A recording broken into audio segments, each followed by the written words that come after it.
امام بخاری اور امام مسلم کے دادا استاد کون ہیں؟ عبداللہ ابن مبارک دادا استاد ہیں. امام مسلم تو خود امام بخاری کے شاگرد بھی ہیں. عبداللہ ابن مبارک سے حدیثیں بھی لی ہیں امام بخاری نے، امام مسلم نے. اور عبداللہ ابن مبارک کا ہی قول ہے صحیح سند کے ساتھ جامعہ ترمذی میں 256 نمبر حدیث کے کانٹیکسٹ میں کہ جو رفع الیدین کرتا ہے اس کی حدیث ثابت ہے ابن عمر والی، اور جو رفع الیدین نہیں کرتا اس کی ابن مسعود والی حدیث ثابت نہیں ہے. عبداللہ ابن مبارک 181 ہجری میں فوت ہوئے اور امام بخاری 194 میں پیدا ہوئے. یہ ان کے دادا استاد ہیں. عبداللہ ابن مبارک شاگرد ہیں امام حنیفہ رحمہ اللہ کے، شاگرد ان کے ہیں، لیکن رفع الیدین کے مسئلے میں وہ اپنے استاد کے ساتھ نہیں ہیں. بلکہ امام بخاری نے جز رفع الیدین میں ایک مناظرہ نقل کیا ہے عبداللہ ابن مبارک کا اپنے استاد امام حنیفہ کے ساتھ. جب امام حنیفہ نے سنت کا مذاق اڑاتے ہوئے یہ کہہ دیا سلام پھیرنے کے بعد کہ عبداللہ ابن مبارک سے کہ مجھے لگا تم نماز میں اڑنے لگے ہو جو تم بار بار یوں کرتے ہو. جب کوئی شخص سنت کا اس طرح مذاق اڑائے تو اس کا جواب بھی پھر پھکی سے دیا جاتا ہے. تو وہ پھکی عبداللہ ابن مبارک نے دی اور کہا کہ امام صاحب، استاد جی رکو ذرا، صبر کرو. اگر آپ پہلا رفع الیدین کرتے وقت نہیں اڑے تو میں دوسرے اور تیسرے اور چوتھے کے اوپر کیوں اڑ جانا تھا میں نے. اس پہ امام حنیفہ خاموش ہو گئے. میں یہ نہیں کہتا کہ ان کی بولتی بند ہو گئی، پھر کہیں گے توہین کر دی، لیکن اس کے بعد جو امام بخاری نے کلاس لی ہے نا، اور انہوں نے جو جملے لکھے ہیں وہ اتنے سخت ہیں کہ جو لوگ سنت کے ساتھ یہ کریں ان کا حشر یہی کرنا چاہیے.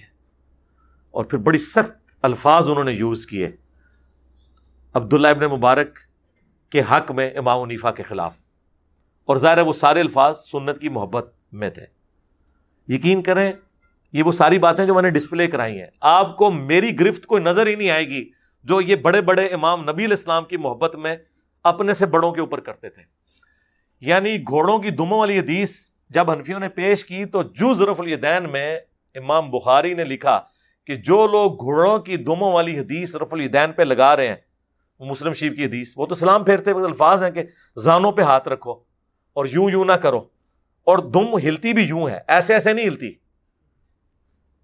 گھوڑا یوں دم لاتا نا، ان کا گھوڑا شاید ایسے ایسے لاتا ہو. تو امام بخاری نے کہا کہ جو یہ حدیث رفع الیدین پہ لگا رہے ہیں انہیں ڈر جانا چاہیے کہ اللہ کا عذاب نہ ان پر آ جائے. اور سورہ النور کی انہوں نے آیت نقل کر دی کہ جو رسول اللہ کی مخالفت کرتے ہیں وہ ڈرتے نہیں کہ اللہ کا عذاب آ جائے ان پر. امام بخاری نے کہا کہ انفیو اللہ سے ڈر جاؤ تم پر اللہ کا عذاب نہ آ جائے کہ تم گھوڑوں کی دموں والی حدیث لگا رہے ہو. ابھی امام بخاری کو تو یہ پتہ ہی نہیں تھا کہ انہوں نے بعد میں وہ بت رکھنے والی بھی لگانی ہے. اس پہ تو امام بخاری نے کوئی اس سے بھی سخت آیت ڈھونڈ کے تو ان کے اوپر لگانی تھی.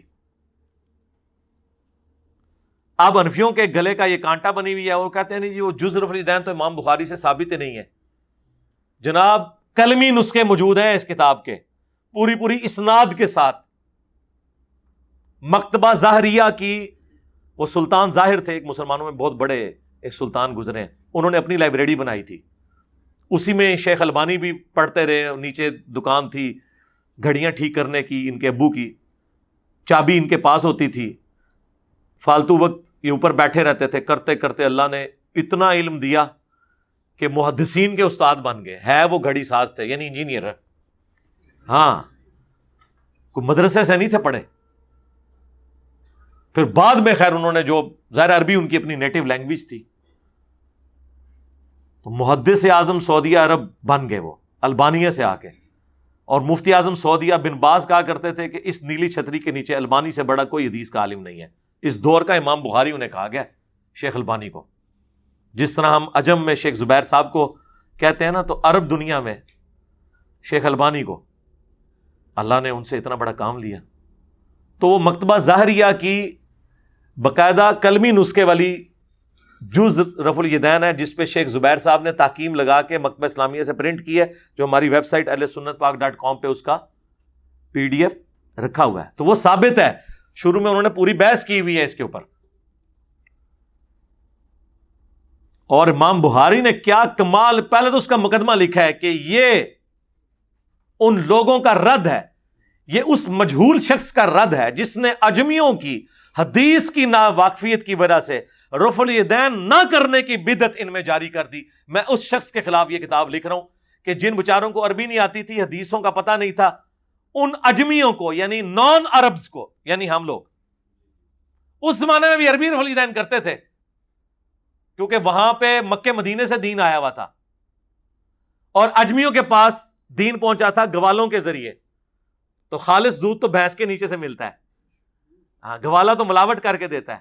اسی لیے دیکھیں یہاں لوگ کہہ رہے ہیں منسوخ ہو گیا، اور ادھر امام کعبہ اونچی امین بھی کہہ رہا ہوتا ہے، رفع الیدین بھی کہہ رہا، انہوں نے بھی دسو نا جا کے جنہاں کو چندے کھاندے ہو ریال لے کے کہ چھڑ دیو منسوخ ہو گیا، وہ کہیں گے اچھا تانوں خبر پہنچ گئی، سانوں تو اتنے بھی نہیں پہنچی حالے تک۔ سرکار ادھر بھی وہی خبر ہے جو ادھر ہے، کیونکہ کتاب سعودیہ کے چینل پہ بھی بخاری مسلم ہی پیش کر رہے ہوتے ہیں اور ہمارے ٹیبل پہ بھی بخاری مسلم ہے اور تمہارے مدرسوں پہ بھی بخاری مسلم ہے، تم عمل نہیں کر رہے، یہ تمہاری دو نمبری ہے۔ کتابیں تو اپنی جگہ موجود ہیں، چاہے عجم کا مسلمان ہو چاہے عرب کا۔ تو وہ شیخ زبیر صاحب کی پوری تحکیم کے ساتھ وہ موجود ہے۔ اس کے سٹارٹ میں آپ دیکھیں کتنے سخت الفاظ ہیں امام بخاری کے، یہ اس مجہول شخص کا رد ہے۔ اب وہ شخص کون ہے؟ بعض کہتے ہیں یہ امام حنیفہ کے اوپر انہوں نے اتنے سخت جملے بولے ہیں، بعض کہتے ہیں ابراہیم نخعی کے اوپر بولے ہیں۔ چونکہ امام بخاری نے کسی کا نام مینشن نہیں کیا، لہٰذا اس سے مراد ہر وہ حنفی ہے جو قرآن و سنت کے مقابلے پہ اپنی تعلیمات یا اپنے بابوں کو لے کے چل رہا ہے، ہم نام لیے بغیر۔ اور امام بخاری نے 100 سے زیادہ احادیث اور آثار رفع الیدین کے حق میں لیے ہیں، اور پہلی حدیث مولا علی سے لی ہے، تاکہ اگر کوئی کہنا جی ابو بکر سے ثابت کریں رفع الیدین، جی عمر سے ثابت کریں، عثمان سے، علی سے، انہوں نے کہا چھڑ دو، رکو ذرا، صبر کرو، ہم علی سے ہی ثابت کر دیتے ہیں، تاکہ پھر یہ سوال ہی نہ کرو کہ آخری وقت تک کرتے تھے یا نہیں کرتے تھے۔ ہاں خلفائے راشدین کرتے تھے یا نہیں کرتے تھے۔ اس شخص سے حدیث لے کے آئے کہ جو تینوں خلفاء کے ساتھ رہا اور رسول اللہ کے ساتھ رہا، اگر کوئی حدیث منسوخ بھی ہوئی تھی جو ابو بکر عمر عثمان کو بھی نہ پتا چلی، مولا علی سے تو نہیں چھپی ہوئی تھی۔ مولا علی کی وہ حدیث ترمذی اور ابن ماجہ میں بھی ہے کہ مولا علی نماز کا